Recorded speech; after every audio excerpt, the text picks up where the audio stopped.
Hula muna. First, Okay, bilhin okay. mo muna. So how much do you think this is gonna worth? It's gonna weigh or It's gonna- how much is it first? How much is it?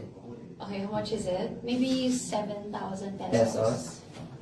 Ako mga around 5K. Okay.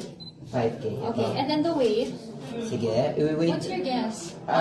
Prices lang. Okay, Grams, tama naman, prices. prices. Lang. Okay, so we can ask, how much is it? Okay, Boch. So, Namimiss niya yung point ng game, Jay. Hindi mo nagigets eh.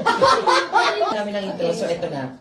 So, Again, from the top. From the top. There we go. 1, 2, 3, go. Kaya pala nagkakalituhan tayo. I'm like, what's the weight? How much is it?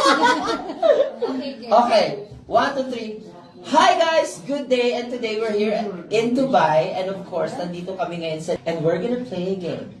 Guess the weight and the price! Hey! We got that! So, we have 3 items right here. Okay. These are all products ng DNR Pure Jewels. So, i-weigh namin siya, huhulaan muna namin kung anong weigh niya, and Yeah. if nakita na namin yung weigh, doon na namin i-check kung magkano ang price. Price niya. makes sense. Correct. It's the weight. No, ito papalitan ko na to. Ito na siya.